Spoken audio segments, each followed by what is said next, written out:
If someone had told her that jealousy could make girls dig a hole just to bury her, she'd have laughed. But now, looking back, she realized that envy wears the softest smile and speaks in the sweetest tone before it strikes. Her name was Ogma, though in her small village, people called her Beauty, the beauty of the gods. She never asked for that name, she never wanted attention. But somehow, from the moment she was old enough to fetch water at the stream, the world noticed that before she even noticed herself. She was her parents' only child. They weren't rich, just humble farmers with a tiny hut surrounded by cassava and yam ridges. Her mother, Nne, was the kind of woman whose laughter made even a bad day feel lighter. Her father was a hardworking man who believed silence solved everything. Life wasn't perfect, but it was peaceful, until other people's opinions started shaping her reality. The trouble began slowly. Whenever she walked past the village square, some girls would giggle and whisper. At first, she thought it was harmless. But one afternoon, while fetching water at the stream, she heard one of them hiss. See how she walks, like she owns the whole village, just because her face fine small. She turned to look at them. Anna, Olivia, and Banta. 3 girls who always moved like a pack. Their eyes carried a mix of amusement and venom. She smiled awkwardly, hoping kindness would make things better, but it didn't. From that day, they made her their daily topic. It became normal to hear things like, "Beauty, fine girl no be achievement oh. Do you think the prince will marry you because your skin shines?" Sometimes, they even mimicked her walk. She'd go home pretending she didn't care, but the moment she closed her door, the tears came. Her mother noticed. She always noticed. "My daughter," Nne would say, brushing her head gently. "Even sweet honey attracts jealous flies. Don't dim your light because others can't handle it." Her words were comforting, but they didn't stop the pain. Being beautiful in a small village felt like a curse. One day, the teasing got so bad that she begged her mother to let her skip the next market day. Nne agreed, thinking rest would help. But that was when things took a darker turn. The girls started calling her names like Snake Girl and Spirit Child. They would whisper that her beauty wasn't normal, that her mother must have gone to a shrine to make her attractive. Soon, other villagers began to avoid her too. Nne was furious when she heard the rumors. She said, "They will not destroy my child's name because of jealousy." But her father, ever the quiet one, told her to calm down. People always talk. Let them talk. She wanted to believe him, but it's hard to ignore the sting when even children at the stream laugh behind your back. After a while, her mother stopped sending her to the market altogether. She said she didn't want her getting into fights or being humiliated. So, she stayed home most days, helping on the farm or cooking, but staying away only made her lonelier. She could hear the girls laughing together whenever they passed by their compound. Sometimes, she'd peep through the bamboo fence, watching them chat and sing as they walked to the village square. She wanted that too, friendship, belonging. Then came the day everything changed. The town crier beat his gong and announced that the prince was ready to choose a wife. There will be a grand dance at the palace and every unmarried girl in the village was invited. The whole place buzzed with excitement. Women started sewing new wrappers, girls began practicing dance moves. She didn't plan to go. She knew what waited her there, mockery. But her mother wouldn't hear of it. "Mama, you will go," she said firmly. "Don't let fear cage your destiny. Who knows, the gods may smile on you that day." So, she started preparing quietly. She found a beautiful wrapper in her mother's box. Nne even gave her one of her cowrie necklaces. "You look like a queen," she said, smiling proudly. But while she was dreaming of a beautiful occasion, others were plotting her downfall. The girls, Anna, Olivia, and Banta, met the next morning at the stream. "Do you think Beauty will come to the dance?" Banta asked. "It better not," Olivia replied. "If she shows up, no one will even look at us. The prince will choose her instantly. Then we'll make sure she doesn't come," Anna said. Their plan started with pretending to like her. A few days later, they came to her house, smiling from ear to ear, carrying roasted groundnuts and fruit as a peace offering. She almost fainted from surprise. They said they were sorry for how they treated her, that they had grown up and wanted to be friends. Her mother, Nne, didn't believe it for 1 second. She pulled her daughter aside that evening and said, "Ogma, be careful. Snakes don't change. They just shed skin." But Beauty's heart was tired of loneliness. She wanted to believe people could change. The girl started visiting almost every day. They'd laugh with her, braid her hair, and compliment her dance steps. She began to trust them again, even though something in Une's eyes said she shouldn't. One afternoon, while they were at her house, she showed them the outfit she planned to wear to the dance. They gasped and said it was beautiful. "You look like a goddess," Banta said with a smile that didn't quite reach her eyes. She didn't notice then, but that was the smile of a wolf admiring its prey. Later, they gathered outside whispering to each other. They decided to dig a pit in the bush, and they would lure Beauty there on the day of the ceremony. They would push her into the pit, injuring her and ruining her chances of participating in the ceremony. The girls set out to the bush, carrying shovels and hoes. They began to dig using the sharp tools to break through the earth. They toiled for days, sweating and grunting as they walked. Their hatred for Beauty fueled their determination, and they kept digging until the pit was deep and wide enough for their plan. The morning of the dance arrived, and Nne woke her early.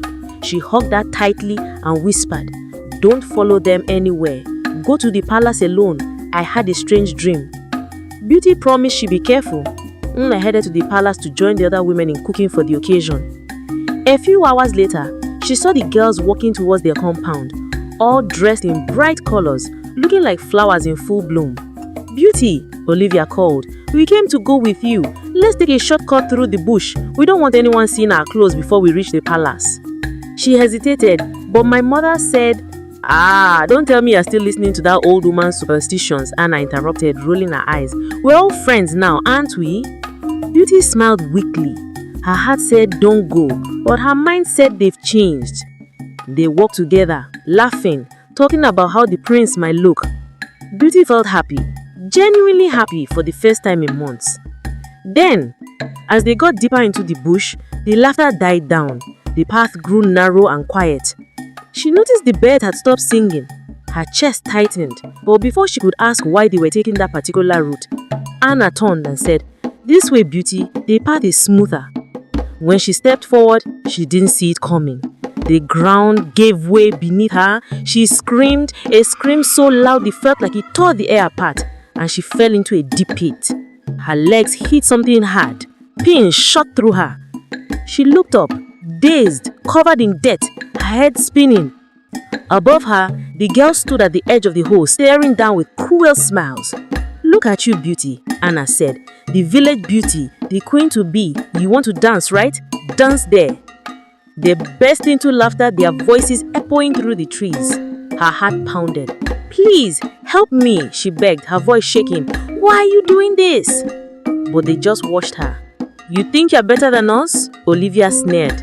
"Let's see if the prince will still want you now." And with that, they turned their backs and walked away. She screamed until her voice cracked, clawing at the walls of the pit, but it was too deep. The sky slowly dimmed as the sun began to set, and she was left there, broken, shivering, surrounded by darkness. And that was when it hit her. She was trapped, and no one was coming to save her. And she knew she was in serious trouble. Beauty's mother anxiously waited in the palace, but her daughter never arrived. She asked the other girls if they had seen her, but they claimed not to know where she was. They continued dancing and celebrating, oblivious to the worry and fear that was beginning to grip Beauty's mother. She knew something was wrong, and she was growing increasingly concerned for her daughter. She went to find Beauty's father, hoping he might have seen her, but he shook his head and said he hadn't seen her since they left the house earlier in the day. As Nne stood in the palace, trying to make sense of her daughter's absence, she remembered how excited Beauty had been about the ceremony. She remembered how she had been practicing and perfecting her dance moves for days. She couldn't believe that Beauty would simply choose not to come. Filled with fear and worry, she implored her husband to race home with her to see if Beauty was there. They both knew that something was terribly wrong. Meanwhile, the prince watched the maidens dance, but he felt no connection to any of them.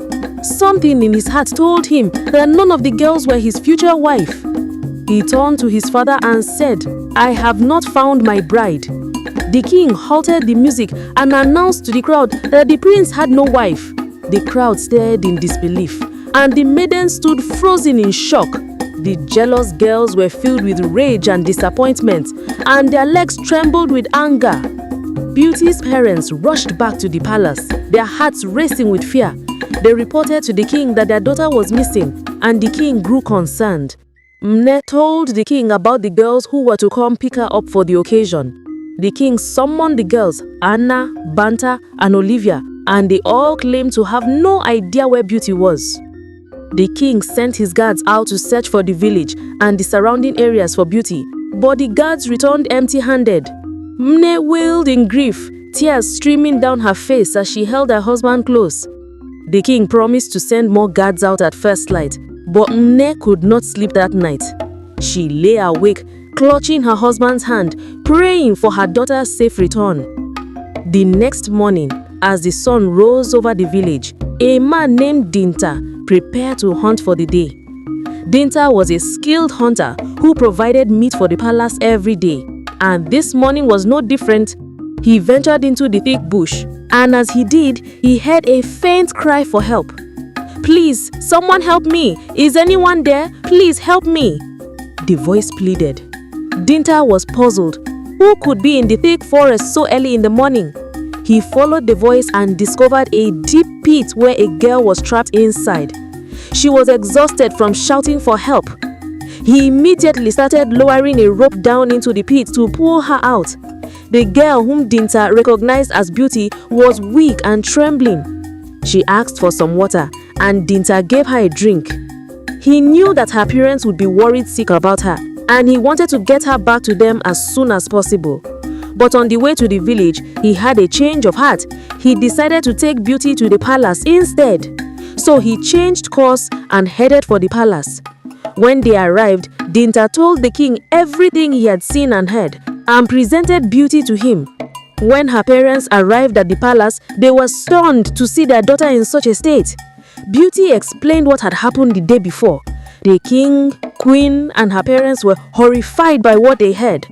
The king was furious that anyone could do such a thing, and he vowed to find the girls and punish them for their actions. Beauty's parents were finally relieved that their daughter was safe. The king summoned the town crier and ordered him to gather everyone at the palace as soon as possible. The town crier went from house to house shouting the king's message. When everyone had gathered, the king asked the girls to step forward. He asked them if they knew Beauty, but they all denied it. "We know her, but she is not our friend," they said, looking down at their feet. The king's face turned red with anger, and he asked them to look him in the eye and tell the truth. One of the girls, seeing the king's anger, started to tremble. She looked up at him, her eyes filling with tears. "We're sorry," she whispered. "We were jealous of Beauty, and our mother always told us that we should be more like her, so we decided to teach her a lesson. We brought her to the forest and pushed her into the pit. We didn't mean to hurt her, we just wanted to scare her."